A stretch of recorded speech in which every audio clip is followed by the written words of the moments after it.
Routh Hurwitz criteria is basically a method to determine whether the roots of a polynomial are in the right half plane or in the left half plane of the complex plane. And this comes in handy when we talk about stability of systems, because we know that stability depends on the roots of the characteristic equation or the poles of a transfer function.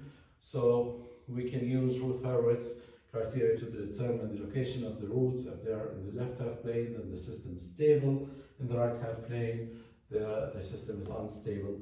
The method does not determine or cannot determine the exact roots of a polynomial. It just determines their relative location in the complex plane. So basically, it depends on constructing what's called a Routh array. And let's consider a polynomial. Let's say we have a polynomial q of s equals s power n an minus 1, s power n minus 1, an minus 2, s n minus 2, all the way to a1s plus a0. Then the Routh array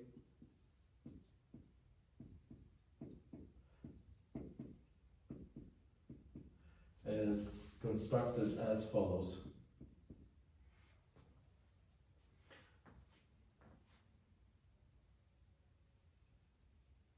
The first row of the Routh array is basically the coefficients of the highest order s power n, s power n minus 1, s power n minus 2, all the way to s power 1, s power 0, which is basically 1. The first row is, here's the first element in the polynomial, the coefficient is an. Then I will skip one power and go to the following, and the coefficient is an minus 2. Skip power and go to the next, that's going to be n minus 4, and so on until you finish all the coefficients. Then in the second row, you will pick the coefficients you skipped the first time, an minus 1,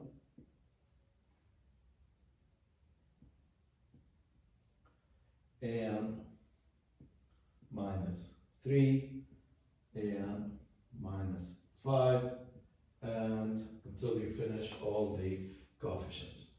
Now, we need to complete now the rest of the array. So let's say for power Sn minus 2, let's call the elements b1, b2, b3, all the way, and then c1, c2, c3, and all the way to, let's go down to K1 and L1. Now, what are the values of the B's, C's, and the rest of the coefficients? Okay, to start with, let's talk about the B row. B1 equals B2 equals. Now,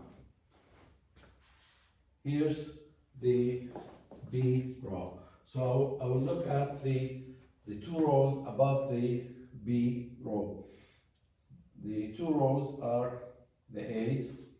So I will start with the first column of the row, 2 rows above the B row, and I will construct a determinant a n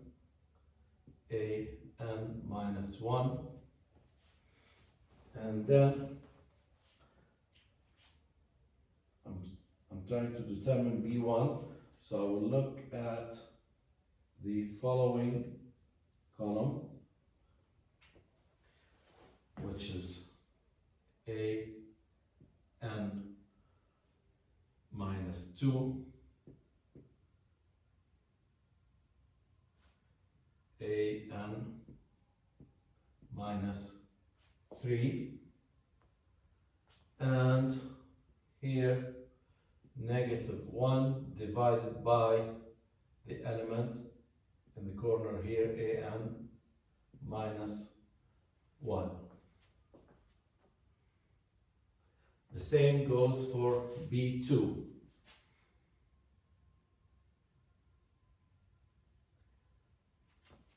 For B2, the first column is exactly this here. This part is repeated for all the B's. So I will have -1 divided by a n minus 1, a n minus 1, and then for B2, the following column is a n minus 4 and a n minus 5. And I will continue the same way for B3, B4, B5 until I finish all the coefficients in the first 2 rows. Okay.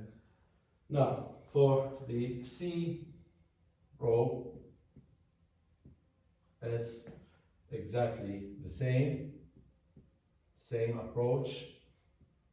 -1 and then a determinant.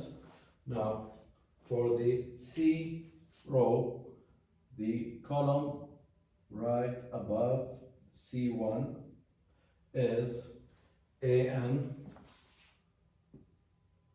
minus 1 and B1, and then B1 goes out here. Okay, the same goes for C2, -1 divided by B1, and minus 1 B1. Now for C1, the column that follows in the above 2 rows is an minus 3 and B2. So that's C1. For C2, the column that follows is an minus 5 and B3. And here we have the elements in the B and C rows. And I can continue the same exactly for the rest of the rows until I end up with 2 elements here and the rest are zeros. And we can explain that using a simple example. Now, the criteria basically says that the number of roots of a polynomial in the right half plane is equal to the number of sign changes in the first column of the Routh array. The number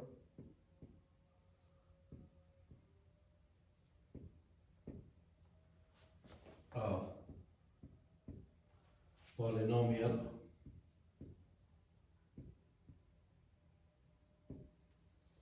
roots in the right half plane is equal to the number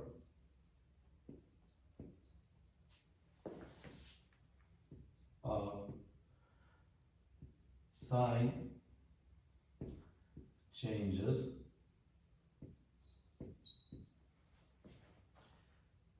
in the first column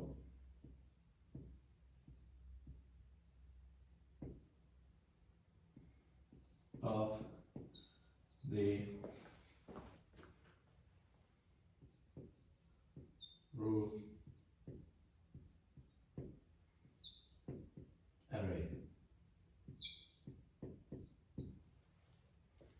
So after constructing the Routh array, I will just go and inspect this column, the first column, and look for sign changes, positive to negative, negative to positive. If we don't have any sign changes, that means all the roots are in the left half plane. If I have sign changes, every sign change indicates a root in the right half plane for the roots of this polynomial. So this is the statement of the Routh Hurwitz criteria. And let's see an example on this.